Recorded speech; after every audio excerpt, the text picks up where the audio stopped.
unexpectedly we've got 2 p.m. Central European time.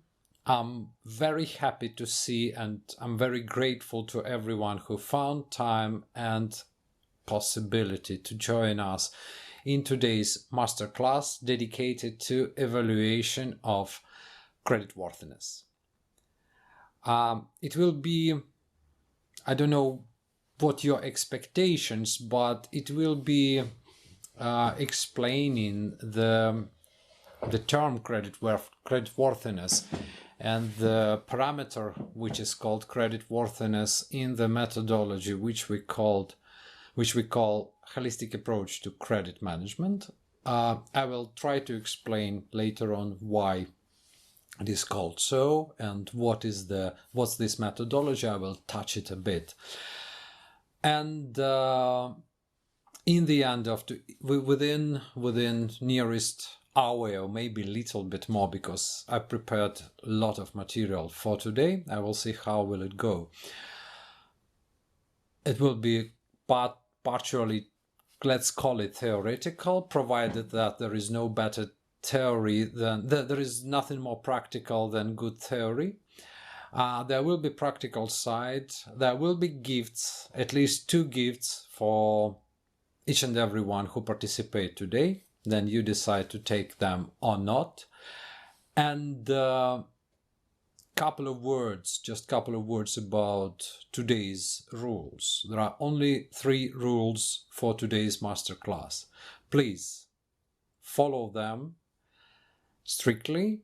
Literally, they mean please interrupt me when you are unsure, with your questions in chat obviously, when you are unsure you understood what I'm trying to explain. I'm not that sure that it is possible to explain everything to everyone, and sometimes my words are, words of other person are, simply unclear.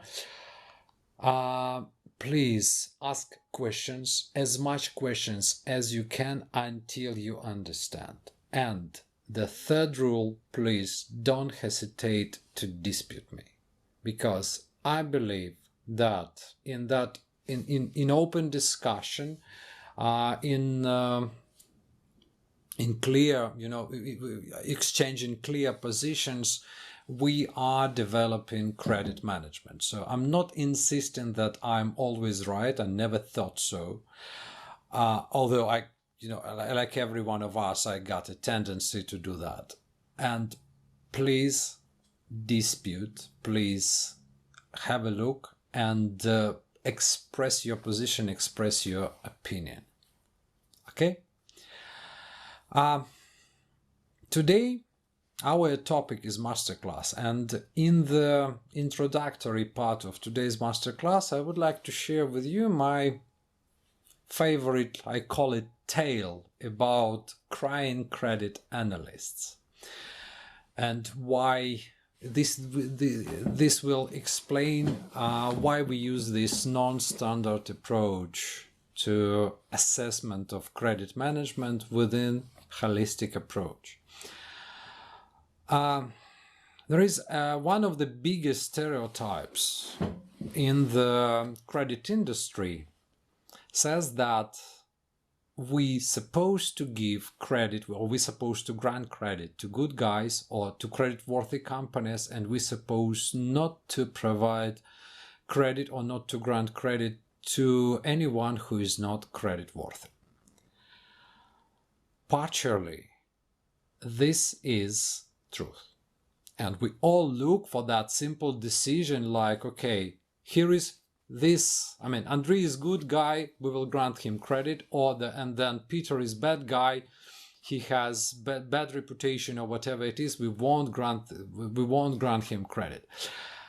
The same story with companies and so on and so forth. Why crying credit analysts? Because majority of methodologies we have now are created for banking system, have been developed for banking system. And the problem with this, I don't say it's a problem, but bank credit is one of the types of credit. It is not like it is not like all possible types of credit. Within the methodology I'm promoting and I'm developing and promoting, I'm developing it since 2001, I think. We're supposed to think about what credit is. The credit itself is is every transaction which contains an element of credit. It will be very difficult to find which doesn't contain one. So the element of credit, or atom of credit, is an economic value which trusted by one party to another one for this certain time. Like every one of us who is coming to office first day of month and receives the salary on 25th or on 20th. Like, supply with extended credit term or deferred credit term, like banking loan, like many other lucrative transactions, or commercial transactions, which presume, exchange of goods or exchange of services, exchanging of value, and presume payment in the end. Like charity does not presume payment in the end. Charity is simply transfer of value to somebody, which will be which does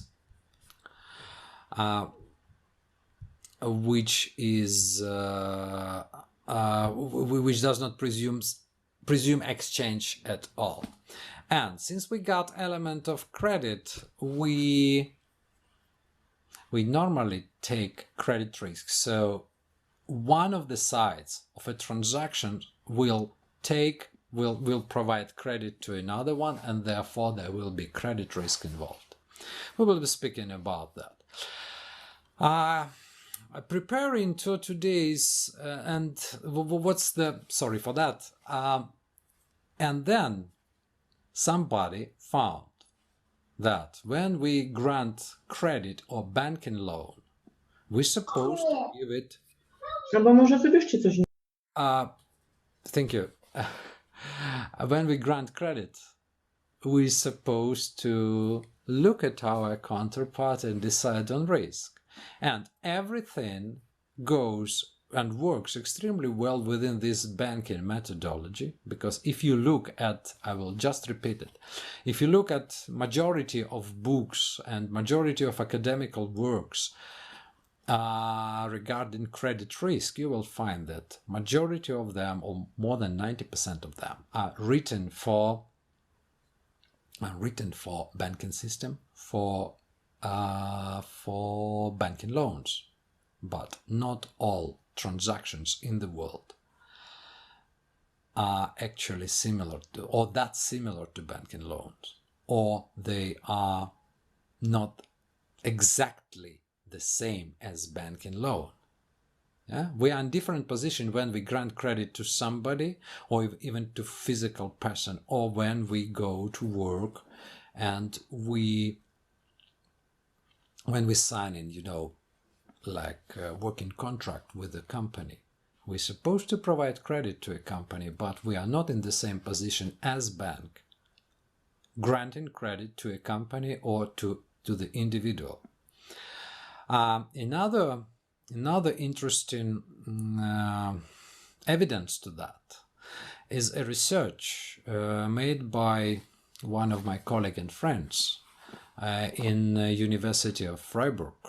And they did a research for European Union companies and publicly traded companies because of availability of information. And what they found is that if you look at balance sheet of big corporations, it would be very difficult to distinguish who is providing more credit to a company.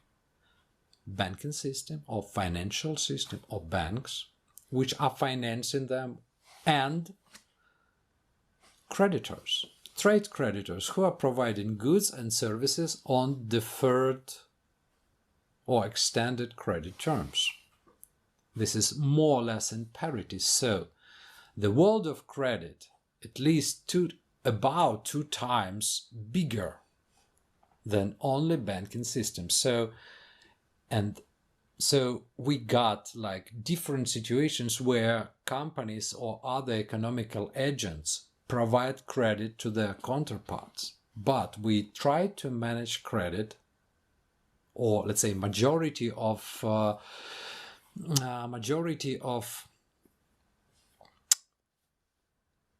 majority of works, majority of methodologies have been created for banking system, whether or not it is applicable. That's an interesting question, and here we're supposed to, here I suggest we use the distinction between exclusive and inclusive credit. So where we got exclusive credit, which means the creditor is able to choose customers by their creditworthiness. Like in bank, not always.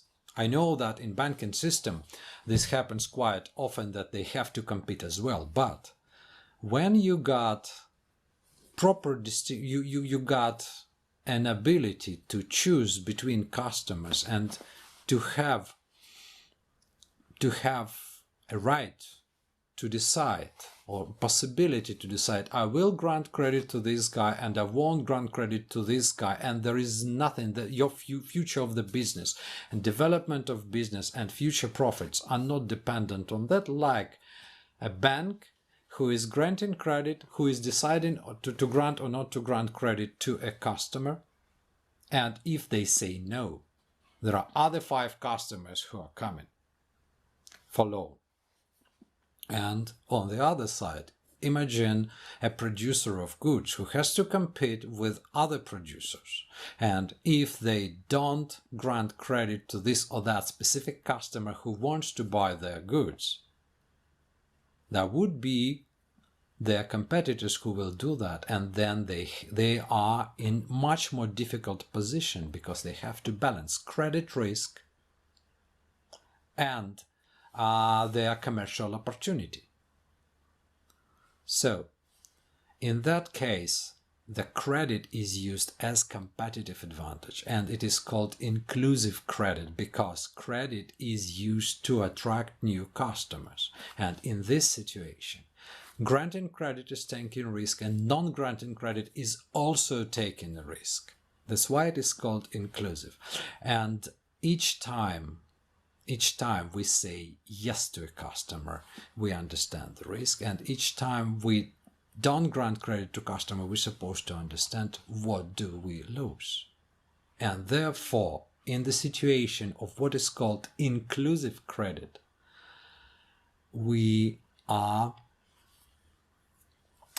in the situation of inclusive credit, we could not say that creditworthiness of a customer is not a ready-made decision. That's why, sorry for that long story, that's why credit analysts used to cry, because they believe, and you know, they believe they use proper methodologies. Obviously, it is established on academical research, but that academical research has been created only for banking loan, and banking loan is not all credit. It's important part of credit, very, very, very necessary, extremely necessary type of credit within the economy, but it could not be all types. And in vast majority of cases, or at least in half of them, creditworthiness is not a decision. That's the thing I want to emphasize, because we got competition, because we need to attract customers, because we need to work with these customers. And in the inclusive credit, we're supposed to understand that loss of a customer is, at least this has the same impact on business as we have with a bad debt. Do you have any questions about this? Because that's I would say the core, the core of the methodology we will be speaking further. Okay, with the link to what I just said above, we're supposed to consider at least two risks: risk of loss of a customer and risk of loss of money. And between these two fires, we're supposed to make a decision, and we're supposed to be able to make a decision. And might sound surprising, but we have to deliver sales. We have to support as credit managers, as credit analysts, as whoever. We're supposed to decide, we're supposed to deliver to sometimes exclusive or self-exclusive or mutually exclusive, mutually canceling purposes.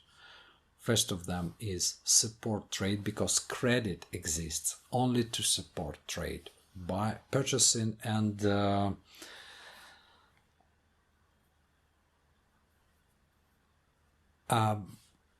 purchasing of goods and managing it in the way where we got less losses. So we're supposed to sell more, losing less. Can we consider over trading as an example of exclusive credit? Bella, yes.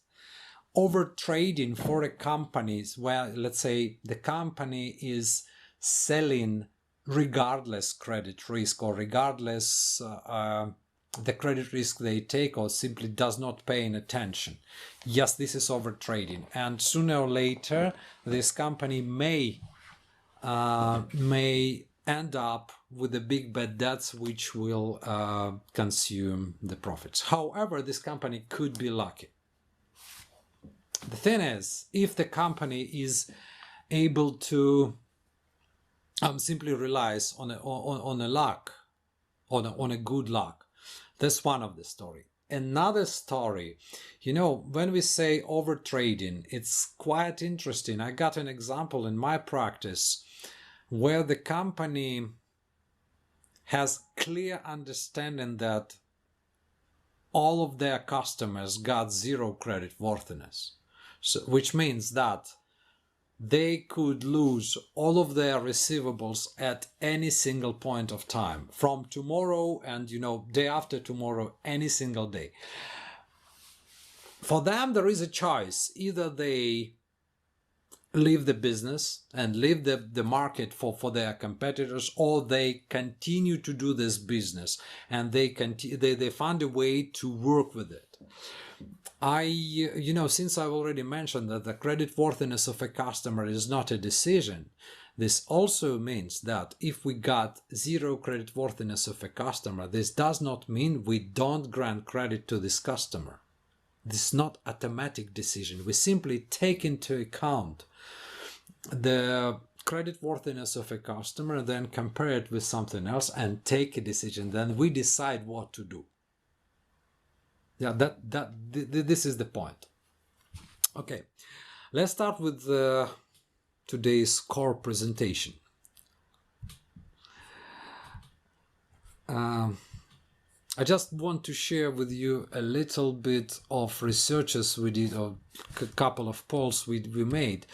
As you may see, majority of practitioners, just to confirm my view on that. If you don't mind, I will stop my video.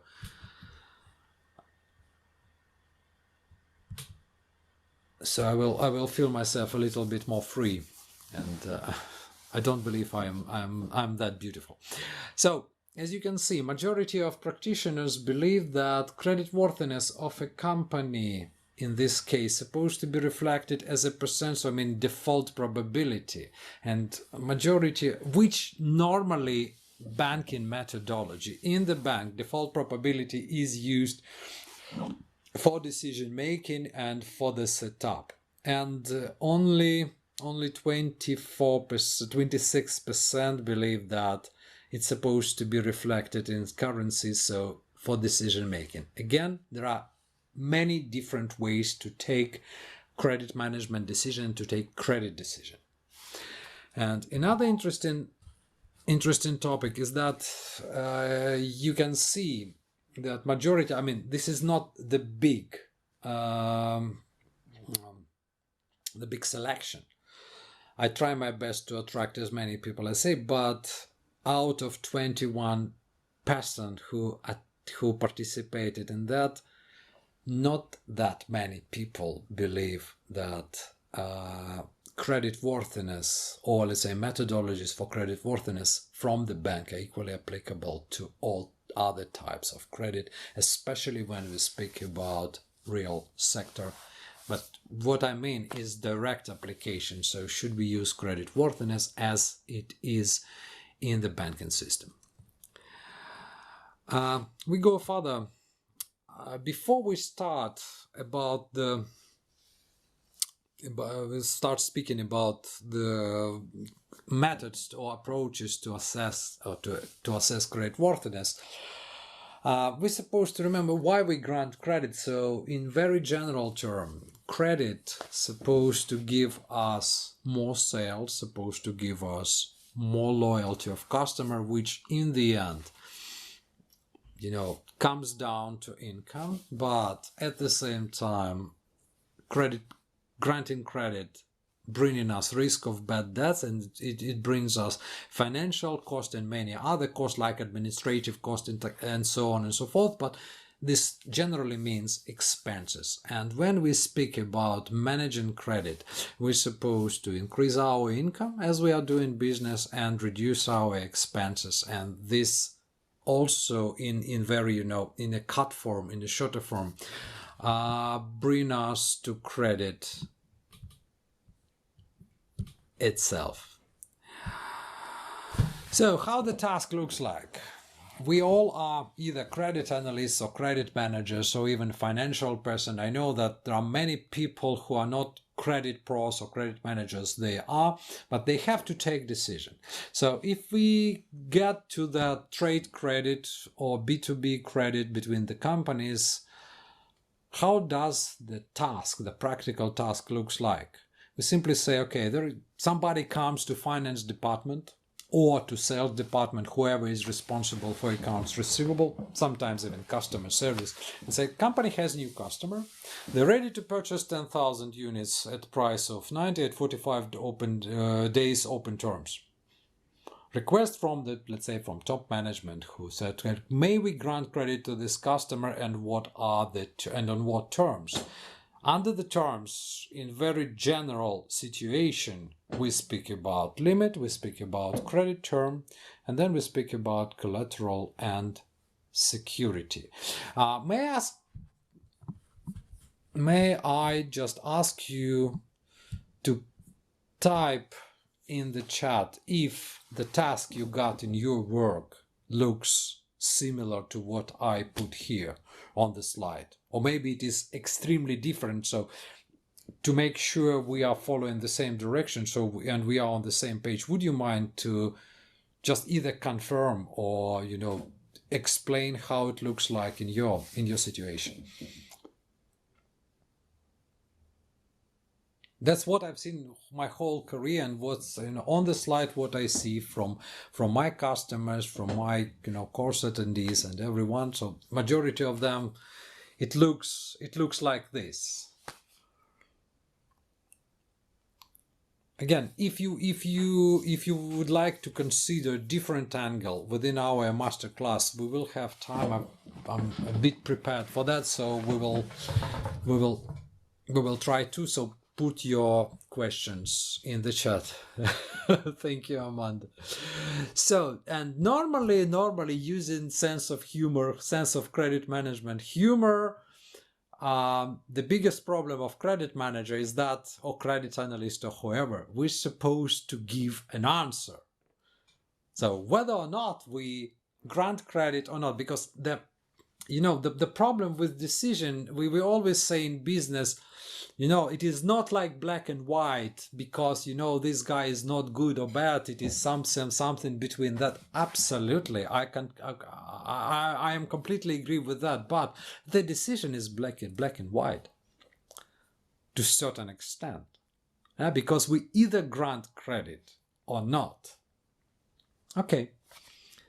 That's just because we either work with customer, we don't work with customer, and we either grant credit or not, and there is no like English proverb, which says you either have it or eat it. We cannot do both.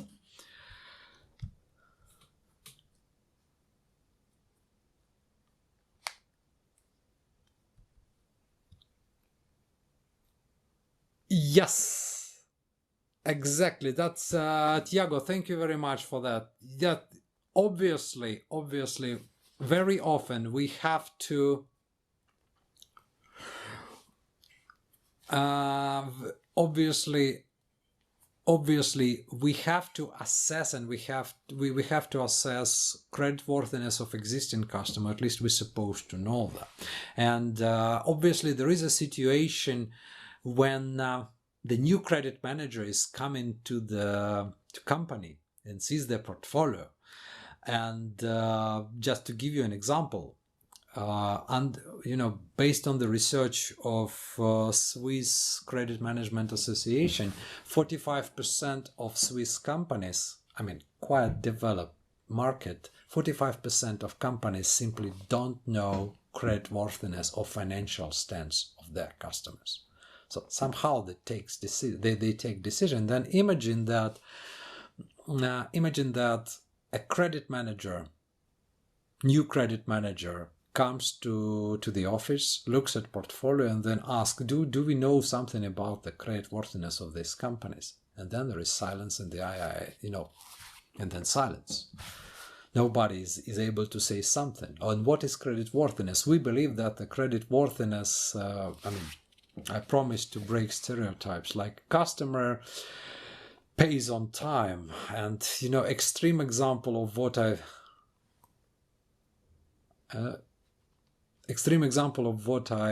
I just said is that a request for credit written by a person who has MBA degree, who says, and it was saying literally, there is no credit risk because customer paid last 2 invoices on time. Serhat, I can say partially similar. We also have long-term relationship with our customers. Absolutely. And once again, the question is, do we know their creditworthiness or not? Yes. There is also another, but we sometimes find out all info once we are already trading, decisions are taken after. This could be the case. I'm just trying to say that very often we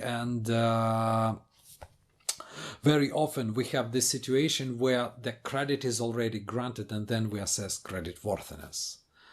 I always ask management of companies that, would you take the same decision to sell or to deal with the customer or not, if you know their creditworthiness? This is the problem, because creditworthiness is actually a term which too often manipulated, as I just said, and then decision is taken based on company has $10 million turnover, or company has that or these or that assets, and so on and so forth. And this is used as a characteristic of creditworthiness, and this means that credit risk of a transaction have been manipulated or underestimated, if you wish. And this is the biggest problem of credit management, I believe, to a certain extent, what we got nowadays. So if we try to use the current methodologies of credit decision, this is more or less the way we're supposed to take a decision. So we say, are we able to grant a credit, or will we grant a credit of 100,000, whatever currency it is, to a customer knowing that their default probability is 5%?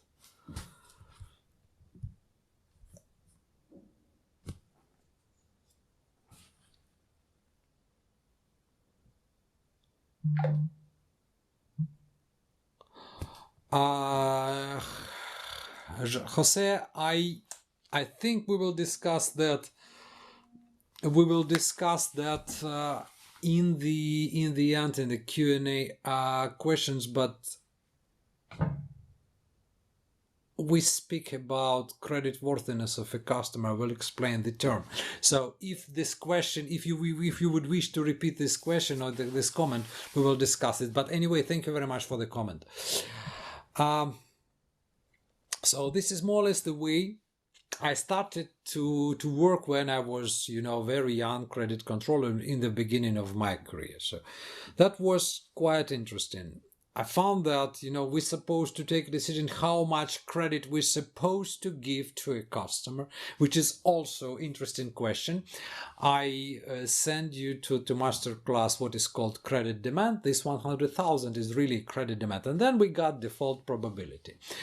So to share with you my experience, how it was looking like, imagine CFO office where there is a CFO, a sales director, and a credit manager. And then a credit manager, myself, has been asked, Andrei, can we grant this 100,000 to a customer? Said, no. Why? Because they got very high default probability. What is the default probability? How high it is? And then they say, I said, it is 10%. And every banking credit analyst would confirm to you that 10% is quite high. But then the reply from sales director was quite smart. He said, 90% probability that customer will pay is enough for me. And I didn't have anything to put in contradiction, because he was absolutely right, based on the numbers we got. Because for the portfolio, 10% default probability in the bank where there is tiny margin and which is making like 1-2% or maybe 3% net interest margin, 10% is too much. But for the company which is making margin of 30%, 10% is acceptable. But I didn't have characteristic to explain to him that, what does that mean, default probability? 10% is too small. It's too small to convince for us to cut our sale, to let our competitors to come to the market and sell their goods. We got quite wider situation because credit is not really a part of a business. By the way, when we compare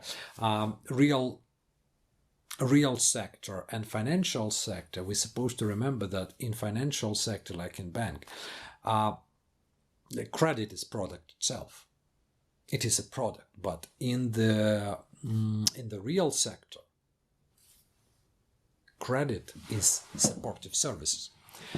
So then the question, even in the bank, how can we take a decision to grant or not to grant any loan or any credit to a customer, knowing only their default probability?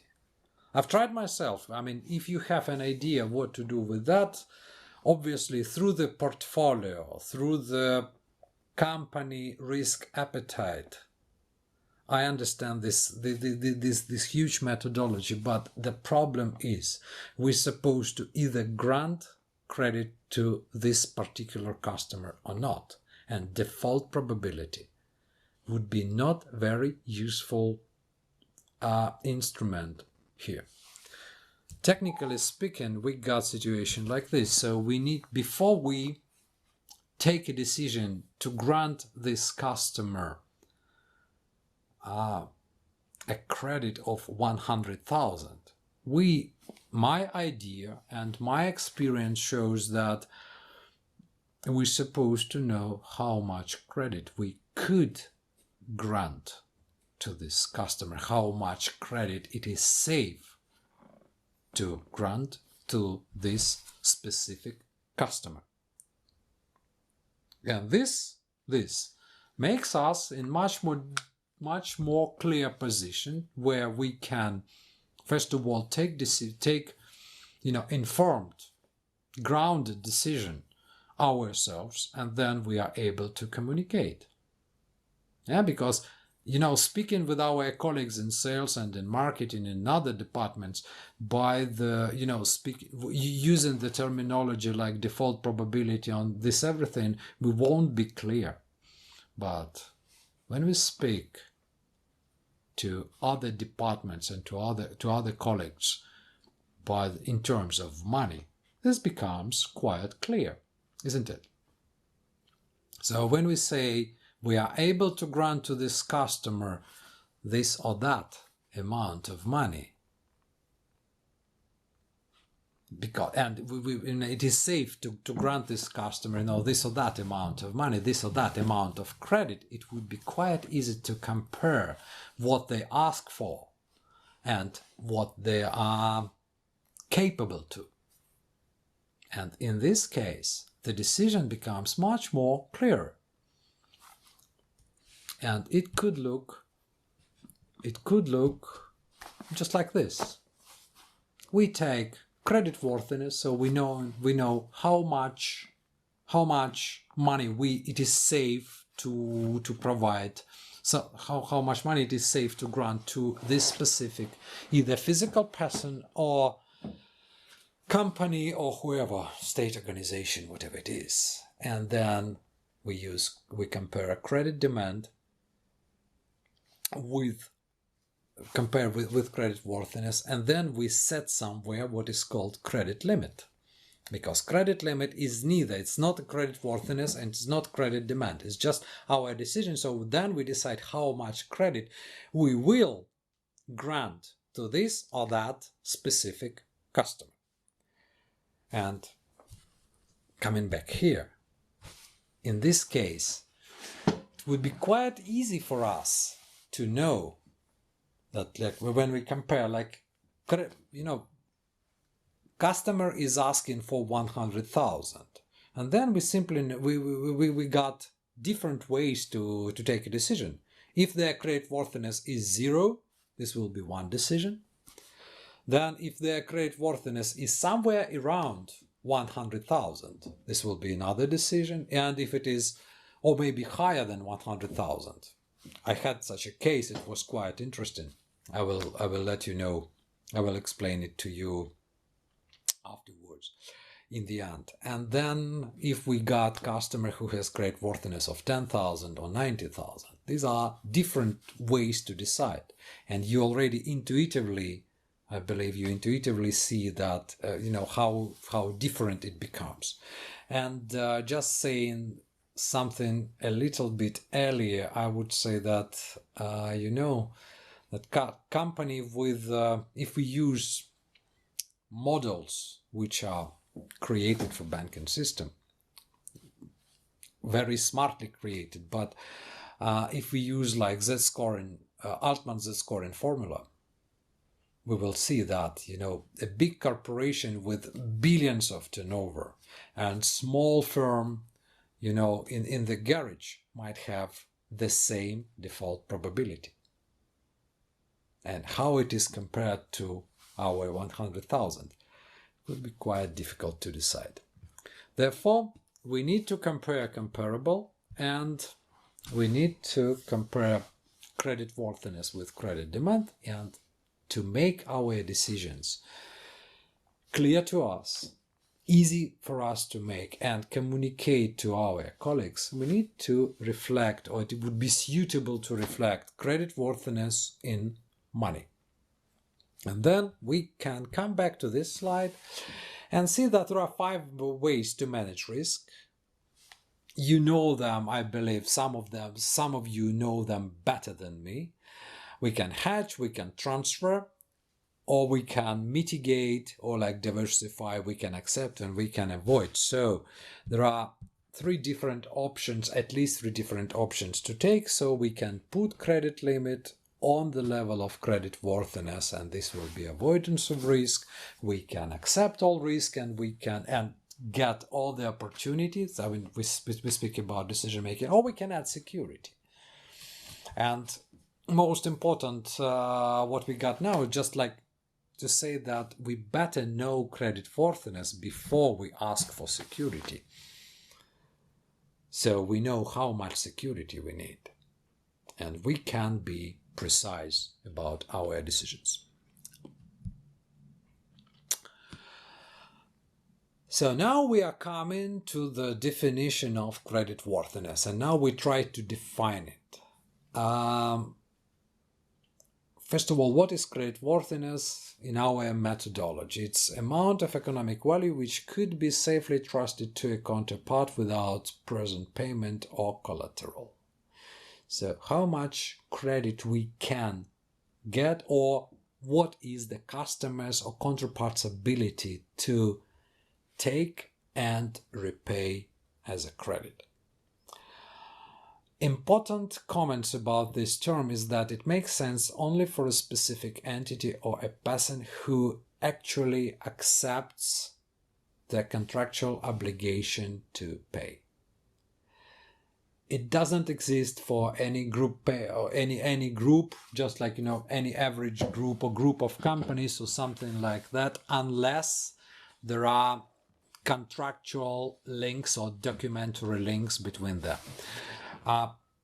Quite important example here is a group of companies. For instance, when you sign a contract with, I don't know, Apple, Coca-Cola, whoever it is, you are not signing a contract with like Microsoft. When you sign a contract with Microsoft, we don't sign a contract with Microsoft Group. You sign a contract with a specific entity within Microsoft Group.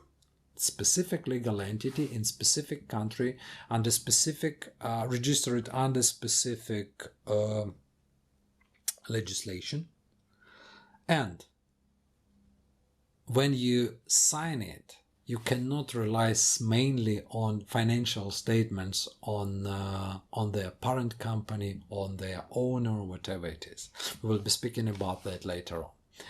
So before you assess or estimate, which would be more correct, before you assess creditworthiness of a company or your counterpart, you're supposed to define it. You're supposed to be absolutely clear with no doubt whom you will be doing business with and who will be a financial obligor of a specific in this transaction. And also we need to make sure that when we speak about credit risk, we will be speaking about that. We are speaking about risk of a bad debt, and bad debt is happening not only due to customers' bankruptcy or not only to insolvency or somehow like that, which is most common scenario, but there are at least 5 different scenarios of risk, and some of these scenarios have zero or very low tolerance. I will mention them and we will go further. But just for now, please believe me that insolvency of a customer is not the only case where we have bad debt. So credit risk, the term credit risk is much more wider than customer's insolvency. So this is really a rabbit hole, so let's dive into it. First of all, you all know that in B2B credit, majority of our counterparts or majority companies in the world are created on the legal and incorporated under the legal structure which is called limited liability. And it is which mainly means that the owner of a business is responsible for the obligations of this business only to the extent of money invested into this business. So meaning that if the company owes you money and don't pay, you cannot simply go to their owner, whoever they are, whatever they are, and ask for money, because all responsibilities of the owner are already invested into the company. This is extremely important for the instrument for the economy, because this makes people able, without taking additional risk, to invest money into the businesses. But from our side, as a creditor, we're supposed to be clear about the credit risk of a transaction. So legally, an affiliate of Microsoft Group is standing for itself, and unless we got parental guarantee or another equivalent document signed with Microsoft Group or another entity within the Microsoft Group, Microsoft or another entity will not be liable for the debts of the affiliate we've signed contract with. The same story is about the owner, which could be reputable owner, and so on and so forth. And this is the main thing we're supposed to understand. So when we assess the creditworthiness of a counterpart, we're supposed to be very clear. So we're supposed not to mix it with the owners or something like that. When we assess it, we assess the creditworthiness of an entity stand alone. But at the same time, in my practice, this point 3 you can see here is that shareholders have limited liability, but very often they got unlimited impact on the business. Sometimes this could be the case, so you're supposed to be very clear about that. There are 5 scenarios. I will touch them quite briefly. There are 5 scenarios of credit risk, or 5 scenarios of bad debt. First one is fraud. So when you simply deliver goods or send advance payment and never see your counterpart anymore. It's fraud. So people pretend they are somebody who they are not. Or this is the fake company, or this is the company what is called one-day company, as it is said in Russian, whatever term you will use. It's just like company which exists on the paper and created only for one transaction, or maybe a couple of transactions. Or maybe you send goods to somebody, to a bank account of another company, but on the documents you see there you are working with different one. This everything called fraud. This fraud, which is called quick or short-term fraud, it has an extremely good marker. Not only in B2B, but everywhere. This marker is urgency. So each time you got, extremely big one lifetime opportunity, and you have to decide urgently within 1 minute or 30 seconds, because otherwise the opportunity will go on with a very high probability. This is fraud, and you will never see neither money nor goods. This is psychological because generally speaking,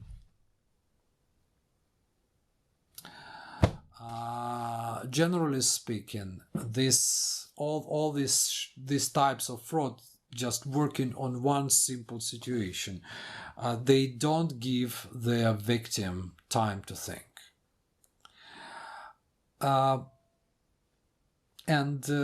Further, if you see a company with no assets or something, you can easily understand that what's going on with you. Usually this is short-term fraud. Then there is a risk of compliance. So I don't try to, take bread from compliance officers and professionals. And this is not technically a part of credit risk. So we sell or we ship or we provide credit to a company which is absolutely okay from financial terms or something like that, but then it becomes illegal or it becomes unethical to do a business with such a company. And this might be, you might be fined, you might be penalized for doing business with such a company, and quite often the penalty for that, the fines for that, are much more bigger than the obligation you've got with this customer. Good side of compliance risk is that I hope in your businesses, and it's supposed to be organized in general, it's supposed to be organized in a way where compliance is to be done before we grant credit, or if there is change in compliance, we do that earlier than we grant credit. However, this could be a situation like we may observe right now, where the situation, the attitude to certain companies is changing, and then we have to decide whether or not it is still ethical, it is still compliant to do business with this or that company. And yes, like with creditworthiness, and we will learn that creditworthiness is changing as well. We will know that sometimes it is changing, or sometimes we just know changes to that, but we already granted credit. And yes, we will have to take a decision, but that's a question. We're supposed to understand what to do with that. Again, compliance is not really part of credit. Coming back to it,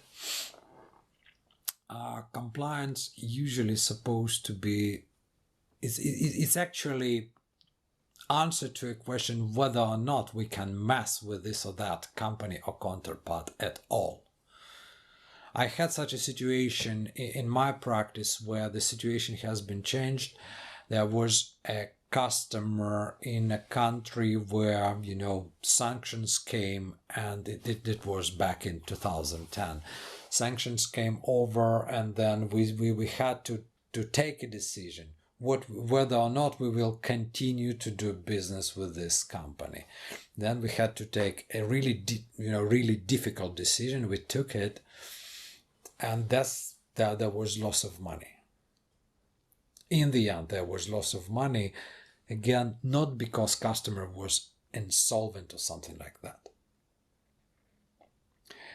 Again, there is, finally, there is very little compromise to fraud. Fraud is really zero tolerance, because you're supposed to be clear whether or not your counterpart is fraudster or fraudulent company or not. In terms of compliance, you decide what risks you take, and it is normally in the hands of compliance officers or higher management. Sometimes decisions are extremely difficult, but you have to decide.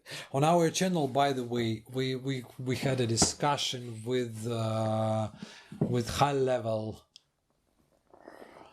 with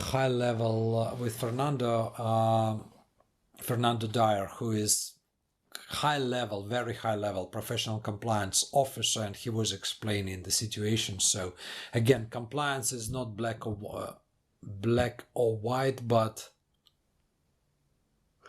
no worries, Jose. Record of this event will be, and I will distribute to everyone. Don't worry about that. It taken some time, but creditworthiness is quite wide. And now we can speak about more certain things, more clear things, which is country risk. Country risk, we just using our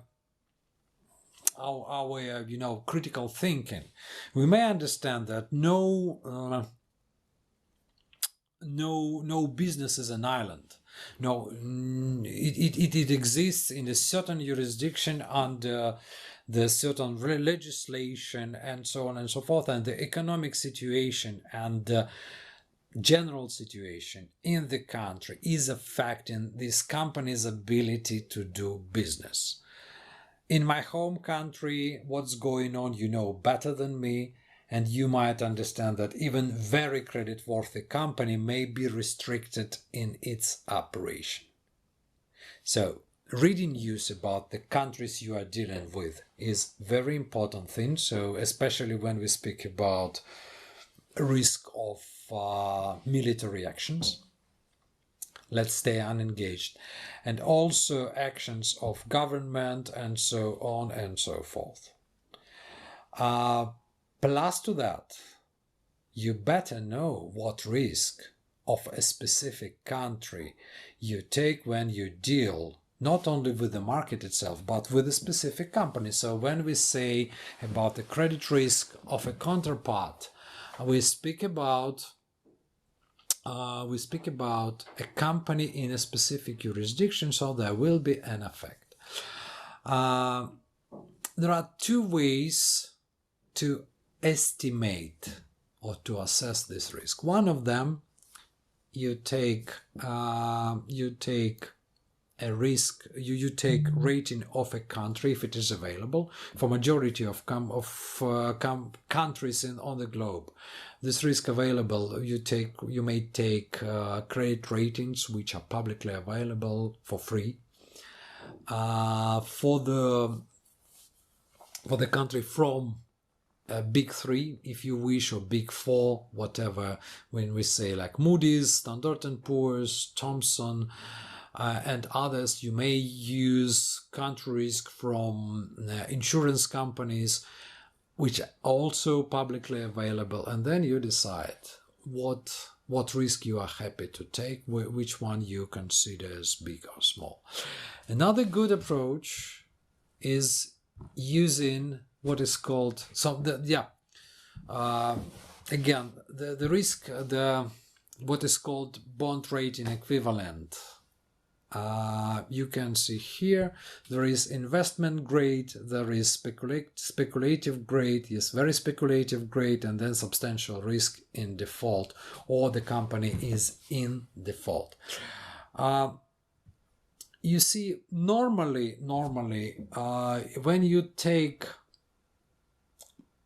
when you look at this scale, I can say that majority of companies simply say that if the country of investment grade, there is no effect of country rating of economic situation within the country on customers' creditworthiness, which could be, to a certain extent, is truth.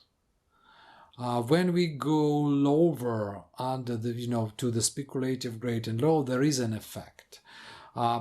This very, very first grade of speculative grade credit, this might be considered either as gray area or safe area as well, but for sure everything which is very speculative credit is already an effect. And my personal suggestion is, if you deal with countries with when we speak about export transactions, very speculative grade and substantial risk, you better put creditworthiness as 0, which is called also country ceiling.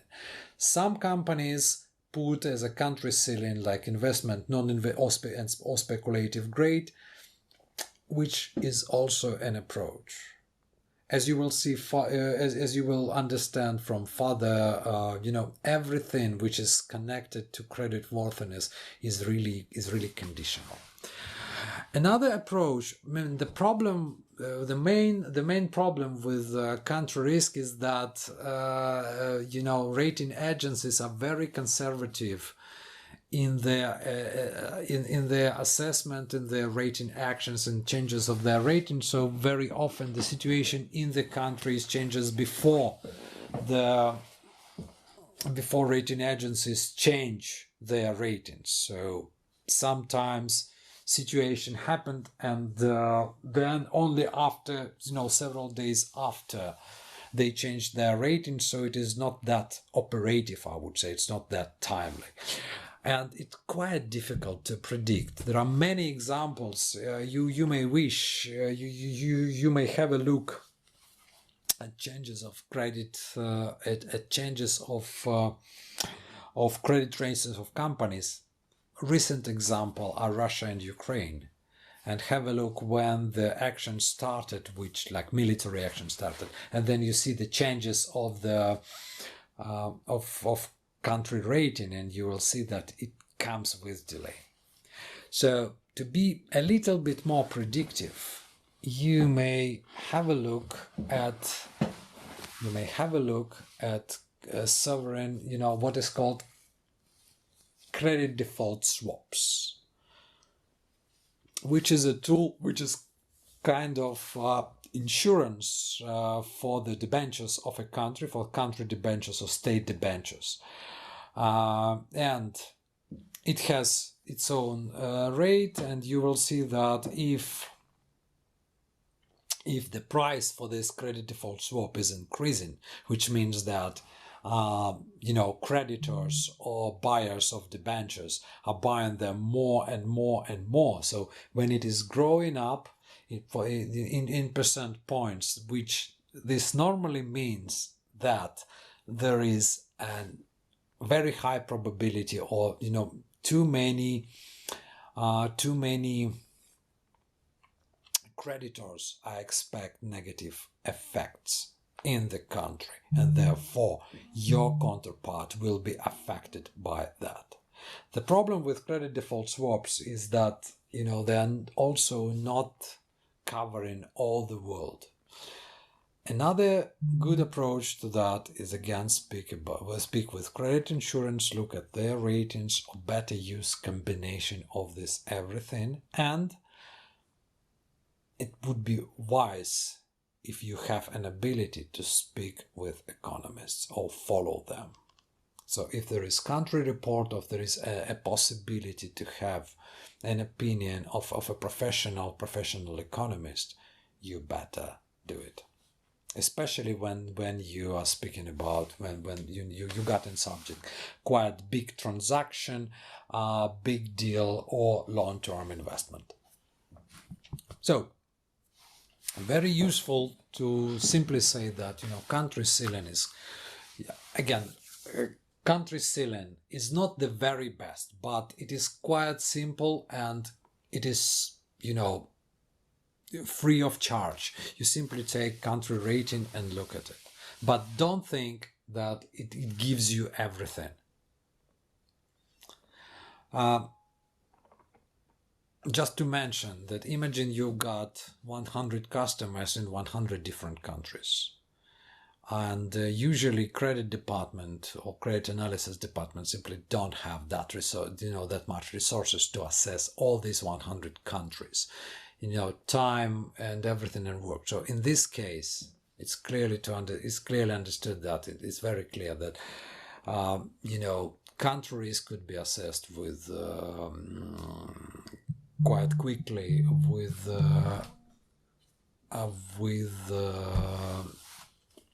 credit ratings. It would be better than not assessing it at all. And only after and before, I will just come back to this slide, and we will speak a little bit about long-term fraud. The problem of long-term fraud, or you might hear that in the industry, in the vets, in the news, what is called taking away of assets, taking assets away from a business.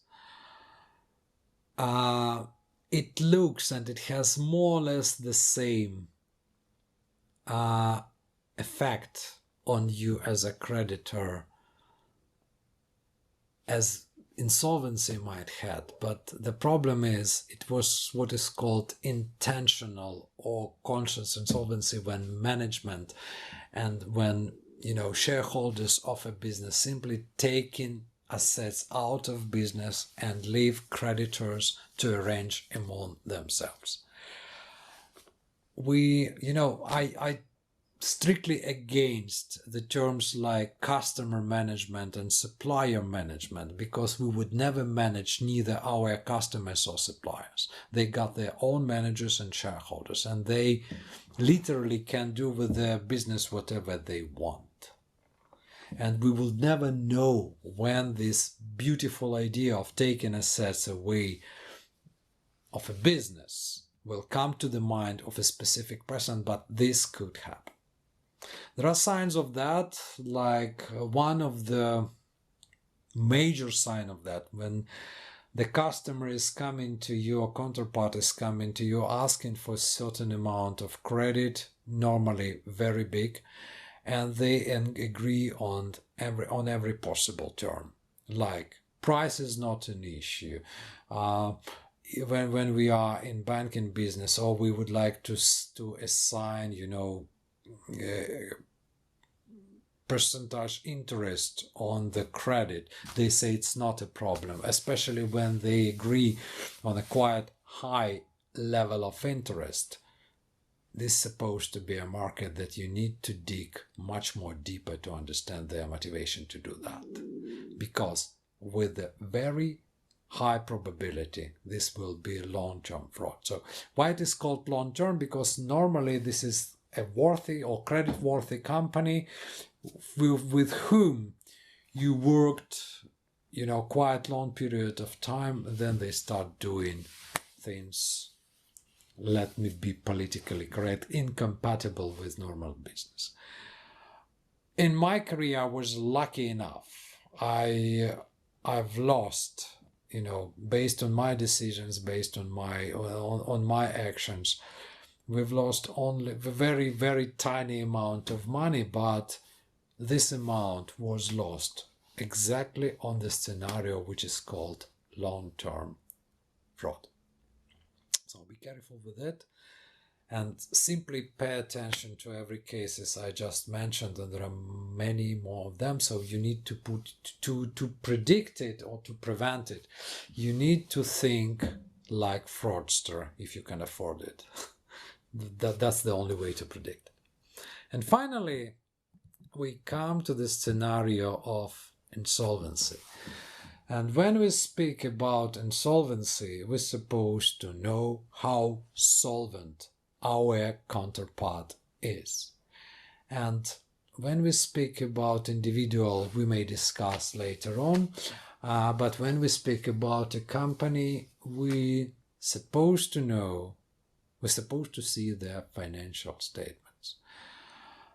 Just because we cannot judge on solvency or creditworthiness or financial stance of a company only based on their turnover or assets or even liquidity. We need to have a complex look, because any enterprise is quite a complicated thing, and for which we need to know not only their financials but also their perspective and so on and so forth. Since financial statements have been created 500 years ago by Luca Pacioli, they were criticized. And everyone who is criticizing them, including me, I used to be, very, very, very hard critics of well, despite my quite humble level in terms of science and economic science. But what we need to memorize and what we need to remember about financial statements, they will always be outdated because they are created on a certain date in past. They will never be precise because they are report itself, and every one of us who is doing a report try to look a little bit better than we are. But neither of critics so far were able to propose something better than financial statements. You like it or not? My favorite comparison, we may criticize financial statements as much as we can, as much as we wish, but we always have a choice, either to drive in a fog or to drive blind. Being completely blind, to my understanding, is much more worse than driving in a fog. We can, We can use our allies. We can use kind of any assumption or whatever it is. But it will be much more better than being completely blind. Based on the simple thing which we understand that financial statements of a company are actually always in past. When we say, I just want us to be very precise on what we do today in this masterclass and what creditworthiness is. When we say assessment of creditworthiness, it's, I think, English word estimate is much more better. So when we come back to our colleagues with the conclusion, when we conclude ourselves about the creditworthiness of our counterpart, we simply say that this is our forecast, or this is our estimate of how much creditworthy our customer or our counterpart will be in the future. And our estimate could be precise. We may calculate it or whatever it is, but this is nothing more than our estimate.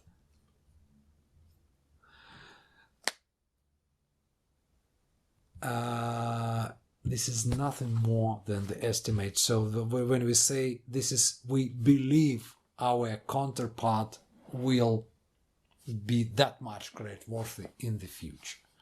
So there is no precise number, so please don't calculate creditworthiness up to 4th digit after the comma.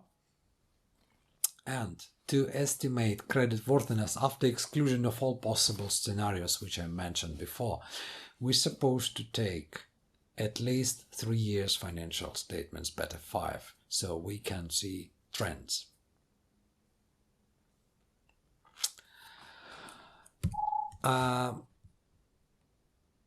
Without them, without financial statements, very often I'm asked, how can we judge on creditworthiness if we don't have financial statements? My answer and my personal professional position is simply like we cannot judge. Having no financials, we can only say clearly that creditworthiness of this counterpart is 0. We have no ground to judge on creditworthiness of this counterpart. Then there are 3 main parameters, thanks to Professor Altman and other researchers, which are able to tell us something about the creditworthiness. Mainly, these are 3 main financial ratios. They are used exactly in this hierarchy I provide to you, because this is the way, based on majority of researchers, which are they are affecting the business, or they have an ability to predict the future financial distress or default of a company. First of all, and the main marker is liquidity. So it's company's ability to meet their financial obligations. Usually for that we take current assets and current liabilities. Here you can see on the slide, you can see what is called balance sheet, very simplified one. And here you see a liquid company. So company has on their bank account, on their inventory and on their debtors, they got enough money to repay their suppliers and their loans. But company could have other liabilities which could be substantial. And furthermore, the actual value of the assets, especially like inventory and debtors, could not be, sometimes could be not as big as they shown in balance sheet, especially when we speak about inventory. So there could be like unliquid assets or unliquid items on the warehouse. There could be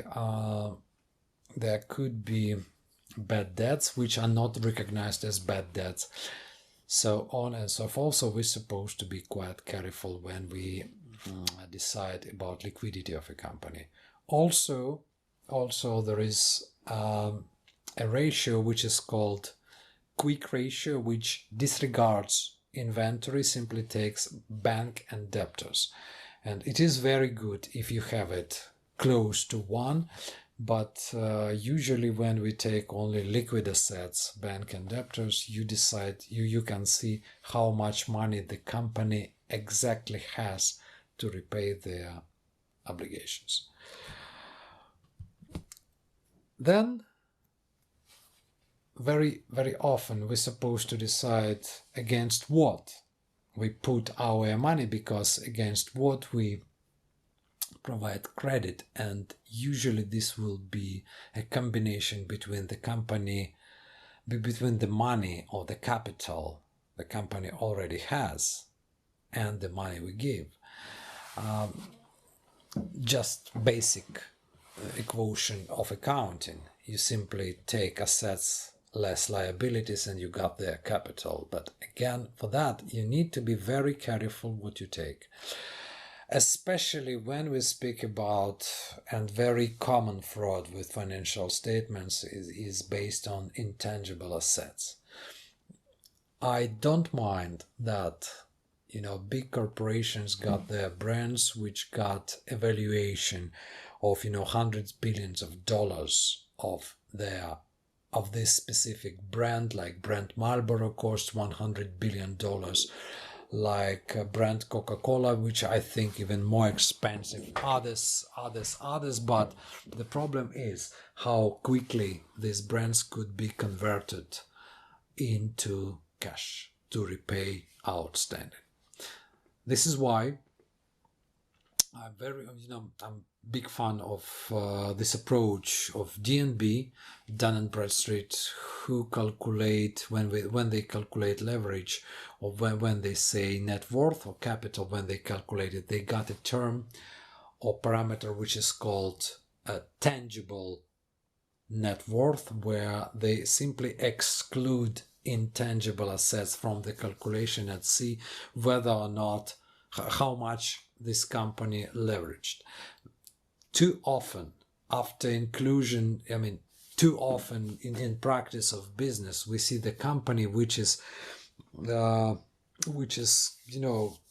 even highly leveraged, which has quite big amount of capital, become technical bankrupt after exclusion of intangible assets. I had that in practice, and company really had no money. At the same time, in their balance sheet, and it was confirmed by their auditors, that they have goodwill of, like $100 million and so on and so forth.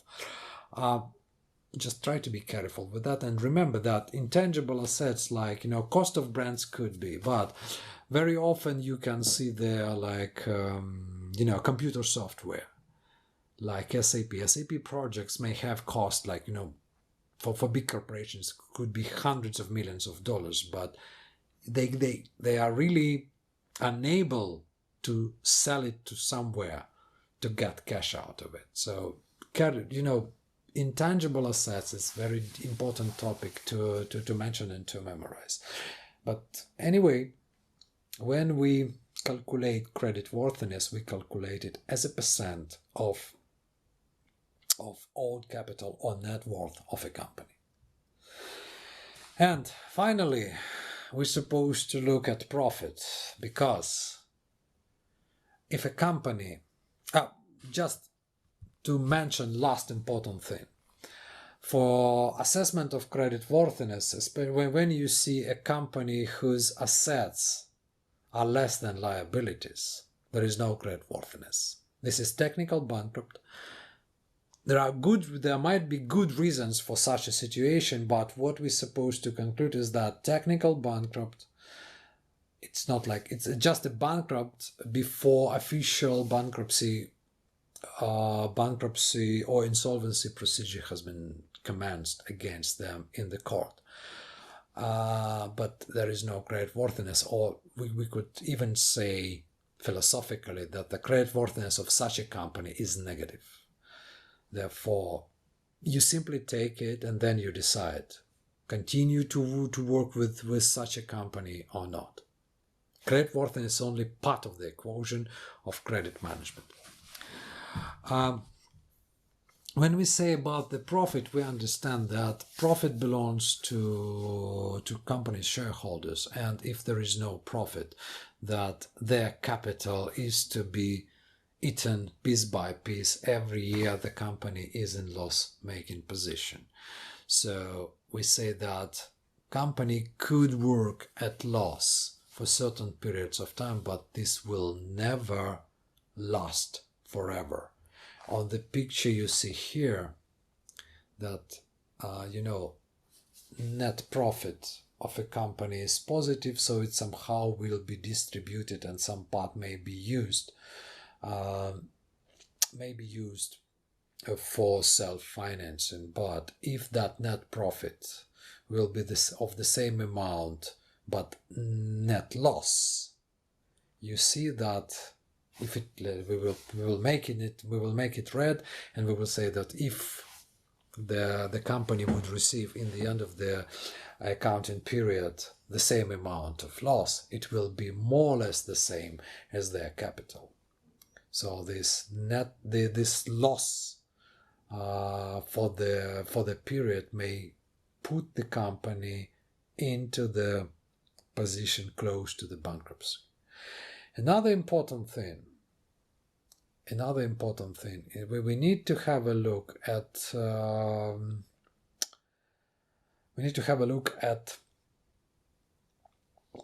what is called financial costs. Very often, as you can see on this picture, long-term liabilities may be of high amount, and they may have quite high service cost.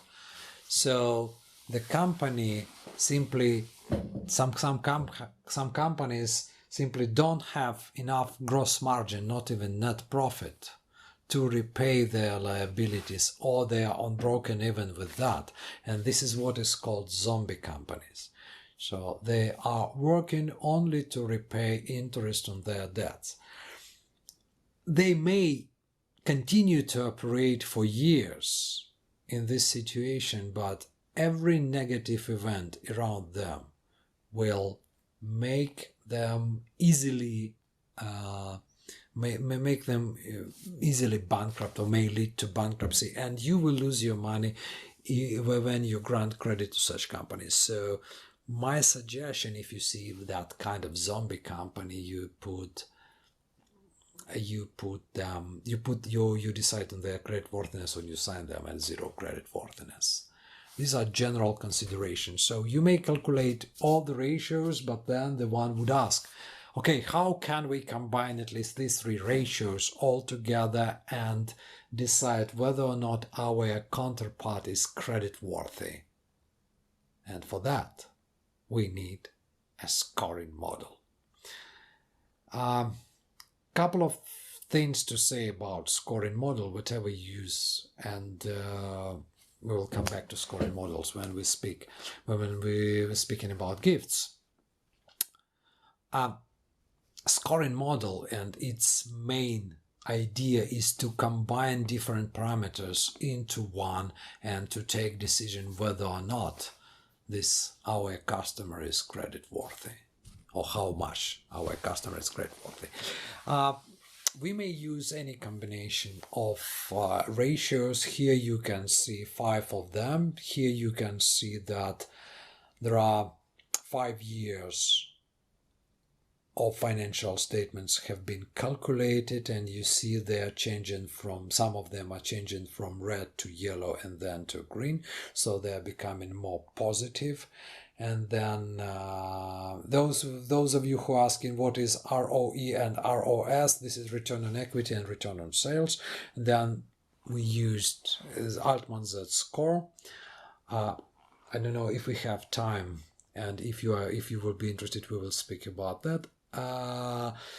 So we can easily calculate whether or not this customer belongs to group A, B, or C, and then we put certain percent of net worth of the company, based on which we assign certain level of creditworthiness. However, here there is a precaution that you see this is the positive company.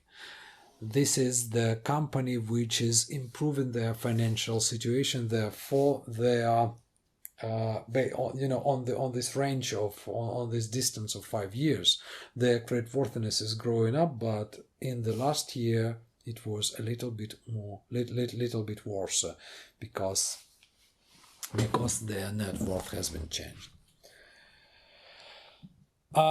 This is we finish with the theory because we are running a bit out of time. Let me put it on vote whether or not you would like to stay another half an hour so I can explain other important things, or we will go to practice directly. Which would you prefer? Because if you don't sleep,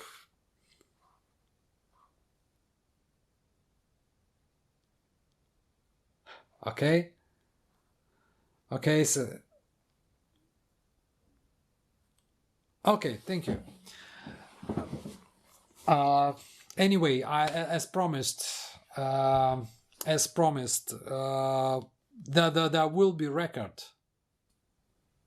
Sarah, no worries. I will send you a record so you to make sure you won't lose anything. Okay, we continue.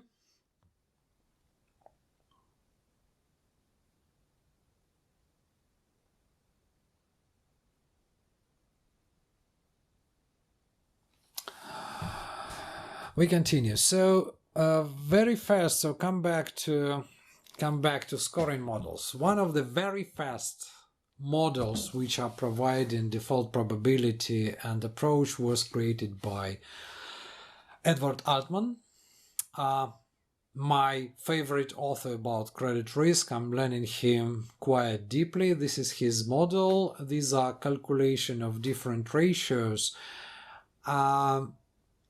5 ratios, and you can see X1 is actually liquidity ratio. Then there is you see total assets and working capital, which is leverage. So there is kind of hierarchy, and you see what are the coefficients it gives to different types of ratios. To me, there are 2 important learnings of that. First one already shared with you, which is hierarchy of ratios. We know that liquidity ratio is much more important than net profit margin or like leverage. These are different stages of companies' development. Altman Z-score as itself have been used quite widely. I know that lots of economists I follow, and when they take their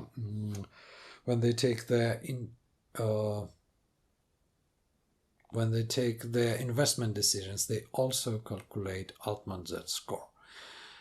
But major, I don't say even limitation, we need to understand the meaning of the Z-score.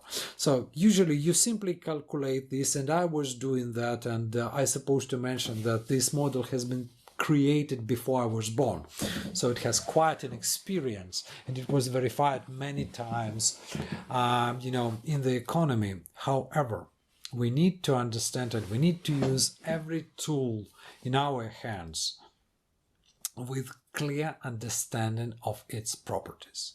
So Altman Z-score is able to predict not even the default, not even the bankruptcy. Let us call it financial distress of a company, which might lead to bankruptcy or something, or might not lead due to different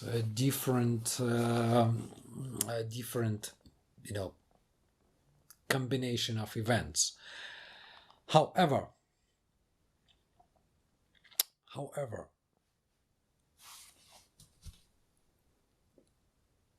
this would mean that meaning of this ratio is that this ratio based on financial statements, and if you put it here like here, you can see in the perspective, in the historical perspective, when it is improving, it is improving. Yeah, so we can see whether or not the company is developing, so it is improving or deteriorated. And by the way, if you calculate it, what I mentioned before, if you simply calculate Altman Z-score, it, Microsoft Corporation and Donkey Limited next to my door, sitting next to my door, of my neighbors, who is working alone himself, might have absolutely equal Z-score. Therefore, we need to be careful. So it disregards the amount of credit we're supposed to grant.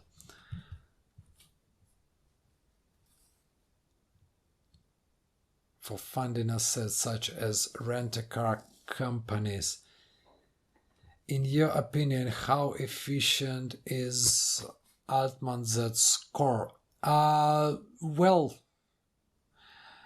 we need to test it. There is no direct answer. We will. Cello, see you around, and there will be record. Thank you very much for joining us. There is no direct answer, Corinne, because because the tendency is to present negative x1. If x1 is negative, which means they got negative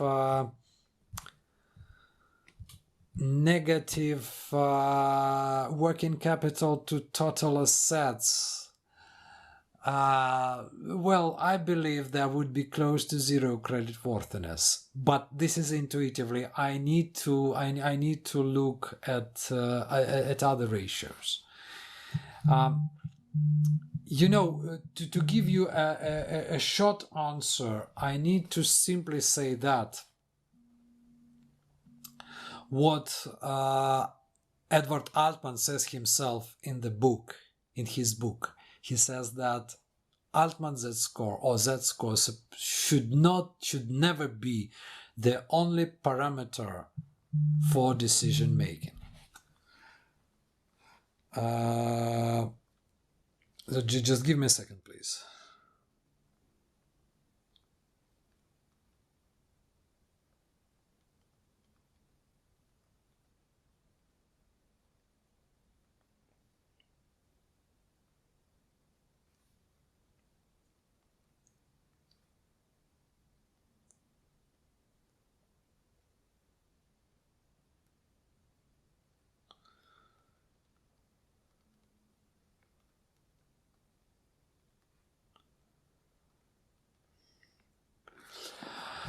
Okay, so on that, thank you very much for asking that. Just to finish with Z-score. Yes, Sirat, absolutely correct. There are at least 5 different formulas of Z-score.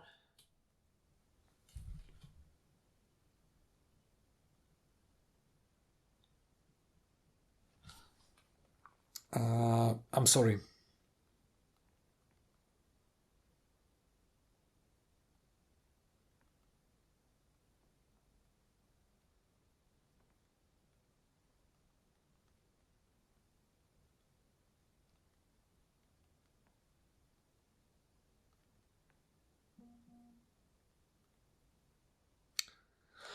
Sorry, sometimes I have to answer questions. See you around. I mean, everyone who needs to leave, you simply leave. I see there are still people who are with us, and I'm sorry for this mess. And Karin, continuing with answering your question. Z-score is a complex assessment, so you're supposed to calculate all of them. It's very... I don't say it is. I don't think it is wise to judge only on negative parameter. But when you need to see a dynamics, you better put them in historical perspective. All these axes. And for the specific business, when we come to practice, I simply say that analyst is not calculating, analyst is writing. So we need to write a conclusion whether or not the creditworthiness is like this and why it is so. So that's why we use Altman Z-score or any other ratio or any other scoring model only as an advice to us as credit analysts, and then we're supposed to conclude ourselves, especially when the transaction is big, especially when we are in the inclusive credit situation. And yes, as our colleague already mentioned, there are different models for different companies, and I know that the Altman Z-score likes too much, especially this specific formula. It likes too much companies which achieve big sales with little assets, which are usually like trading companies or something like that. They might have quite high creditworthiness. However, which sometimes or too often, this does not mean they are that much creditworthy.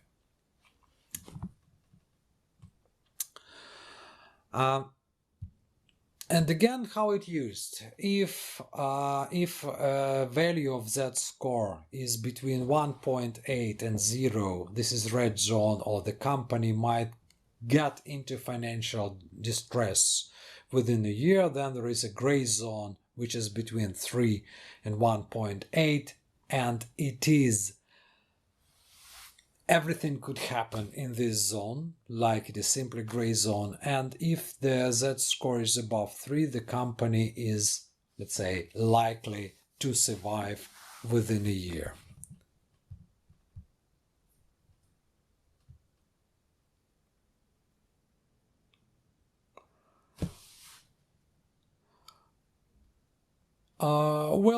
There is a model for emerging markets of Altman Z-score, and by the way, Edward Altman removed it from the removed this X5, which is related to sales.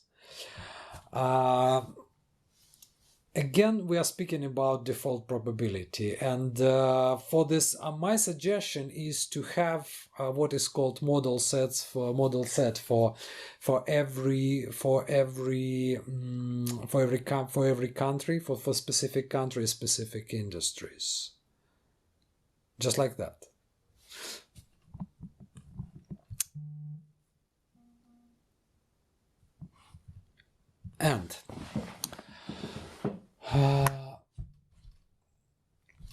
And the problem with all the default probabilities is the way it is calculated. So when we use models, we're supposed to understand what does that mean, what does it provide to us. When we say default probability, we receive something like that, which is called probability that how many defaults our model is able to predict out of 100, or so certain percent. Imagine we have 100 companies and 10 of them became bankrupt. 10% default rate, quite high. And then we say that the quality of a model, and that's what is claimed on majority of models, is that they predict default, or they predict customer bankruptcy with probability of 90%, which means technically that they predict 9 defaults out of 10 if the population is 100, which is very good. However, it's very often they good analysts state what is the type 2 errors, or type 2 error, or how much companies survived being marked as as potential defaulters by the model. And the lowest type 2 error is 25%, which means that in a about 25 companies in this population analyzed by this specific model being found as potential defaulters, or those who have of high credit risk, actually survived, and which is called a recovery rate. So when we use the model itself, we're supposed to understand that it calls as potential bankrupts much more companies that are actually become or go bust in the future. So when we say that the model is able to helps us to distinguish bankrupts from non-bankrupts in the future, its quality is about 66%. This is this is like I don't know, this is the model created by the person I'm learning from. So we're supposed to understand what in complex means the result of work of credit risk model. Again, if we are in exclusive credit where we can choose customers, it works pretty well. But imagine we have to refuse to work with 25% of our customers just because the model says so. Will our business be successful with all of that? I'm not sure. I've finished with theory. Now I will and all the major assumptions, and I've tried to break majority of stereotypes. So how it looks in practice. In practice, everything looks quite simple. So we take a company, we take their data from register, we compare them with credit application form or the data they are provided themselves. We see, for instance, this is quite nice company in Czech Republic. I would never name them, but this is the customer I was analyzing myself. You can see the company is in business for quite long time. The status is active, so their registration is not cancelled. They're importing from Eastern Europe, and then they deliver to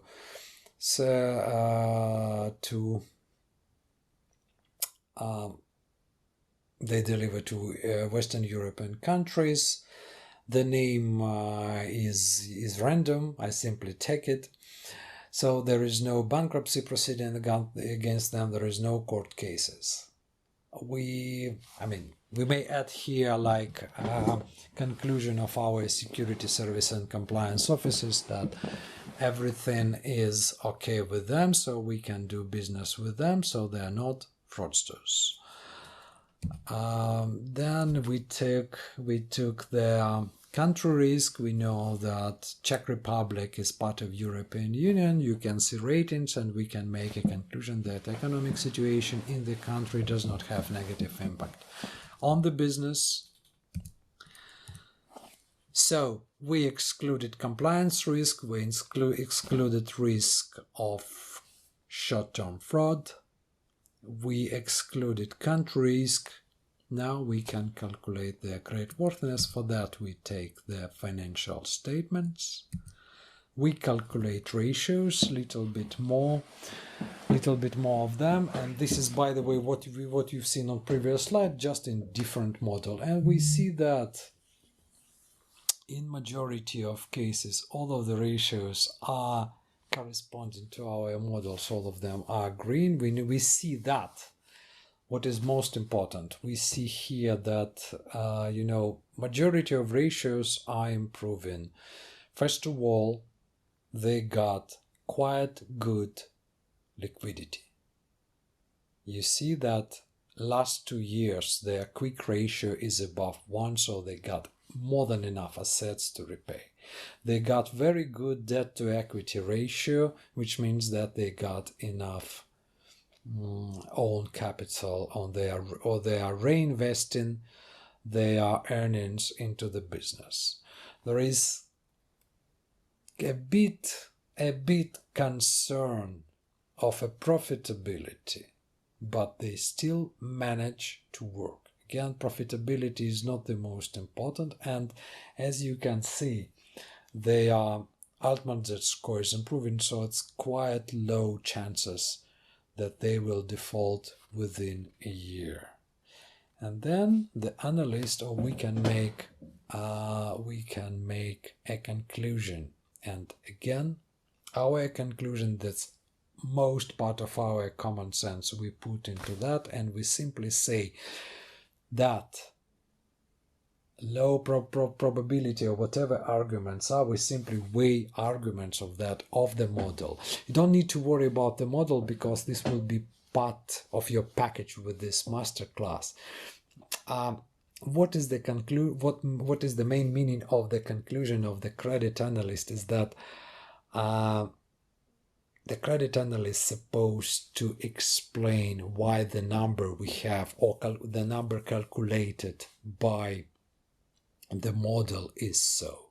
Because if I come to you, whoever I am, or if even Edward Altman will make an analysis, and if you ask him what is the creditworthiness of this company, and he will answer you 1 million, the first question I will ask and you will ask will be, why 1 million? Yeah, otherwise there is no sense in credit analysis.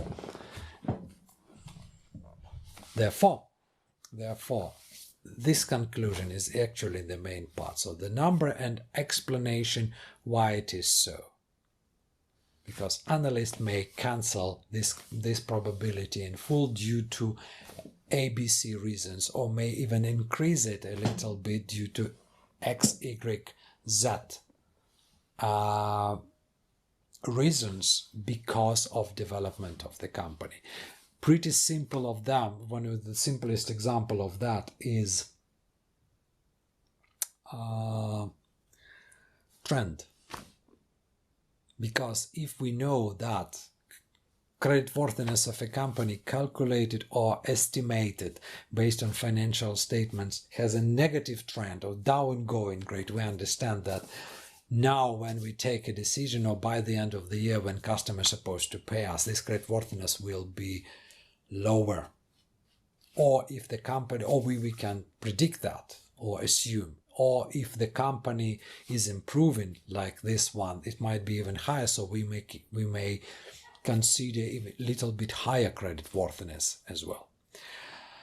Financial situation of a company and financial stance is changing every day. Therefore, we could never rely on simply a number, and COVID shown us that. The situation with COVID, with everything, simply says that, as I said, it's just a focus, and the situation might change. The situation with a specific company might change. And if we got additional information about the company, we're supposed to reassess it. And for that, in order to compensate that, there are 2 tools to do it. First of them is actually constant monitoring. Trust me, too many companies do that mistake of, relying on customers' creditworthiness estimated or assessed 5 years ago, only last year. At least once a year, we're supposed to reevaluate or reestimate, whatever term you use, reassess creditworthiness of a company, just because it is changing. It is changing every single day. Therefore, we need to compensate it with constant monitoring. Monitoring is of extreme importance. And second thing, unfortunately, we are running out of time, and I was so keen to share with you, that much information. So I suppose 2 hours is not enough.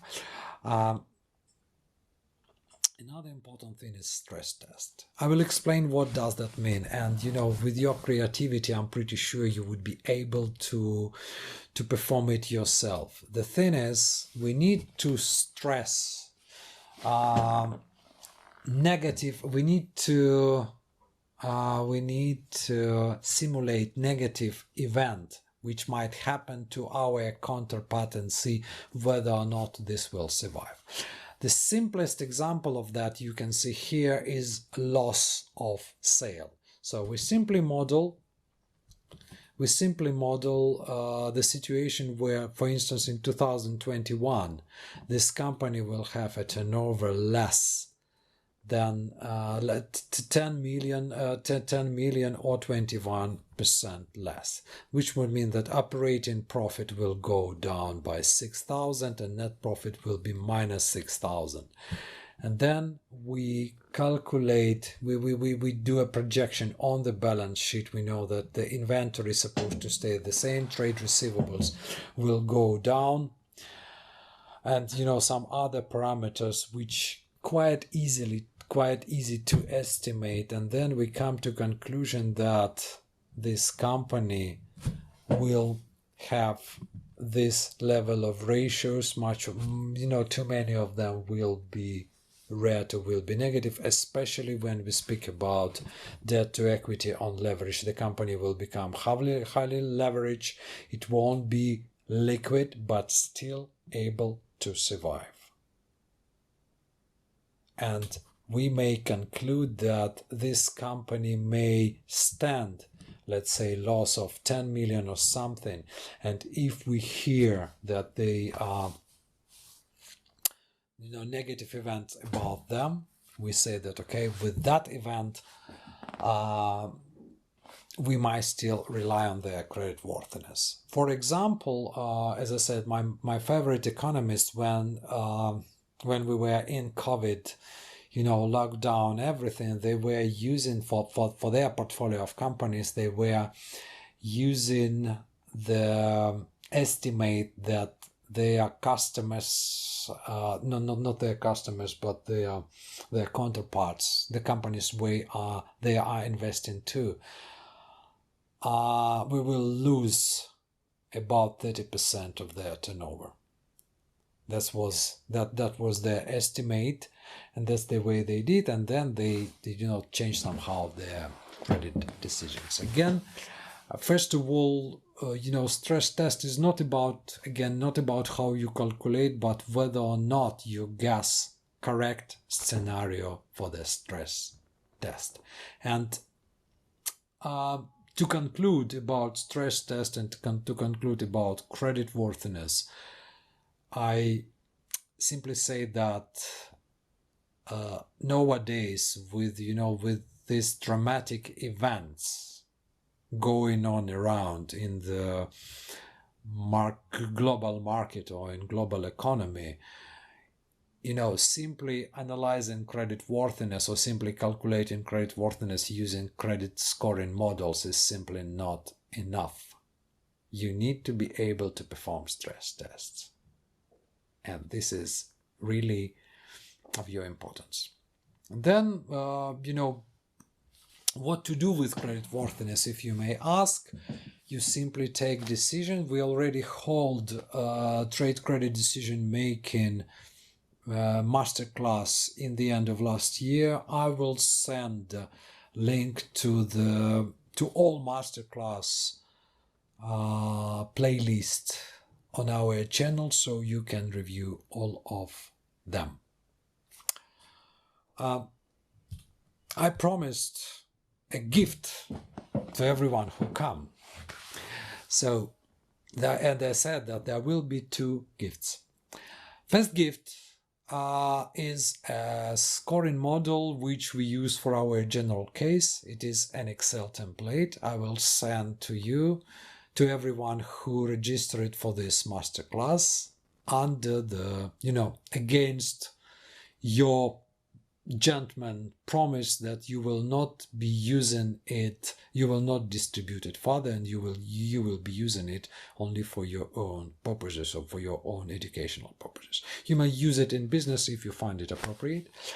And second gift is, if you decide to participate in our online course, which starts on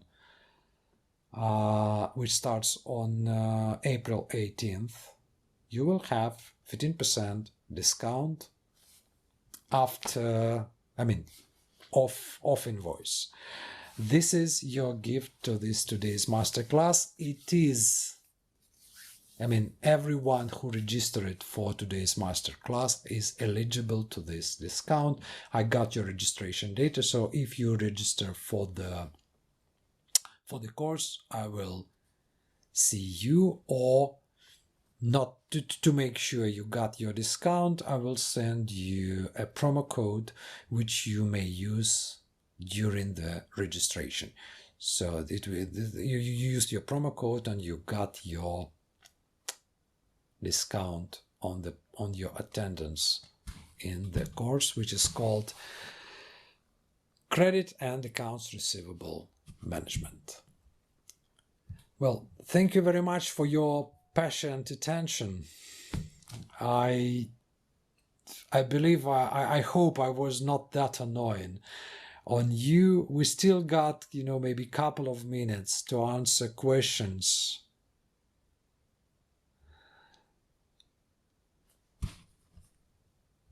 Otherwise, if you have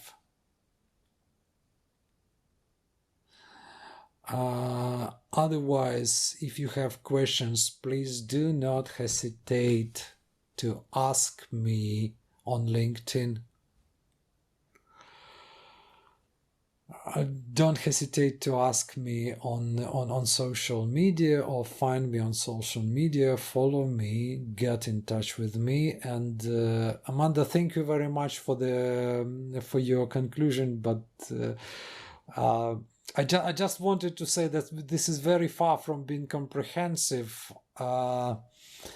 Just to give you, to give you a taste of the topic of creditworthiness. In the course I mentioned, we spent about 6 hours of session to get really an understanding of creditworthiness, and plus we do a home assignment. Credit analysis and creditworthiness is not that simple, but it is possible to do and to use it for the decision making. Ladies and gentlemen, I do thank you very much for your attention and for your patience and for finding time to join us on this masterclass. This is not the last one for sure. We will continue to perform them. And I hope to see you online, hope to see you on social media. I wish you high sales, low losses, and how it could be said in French, bon crédit. See you around.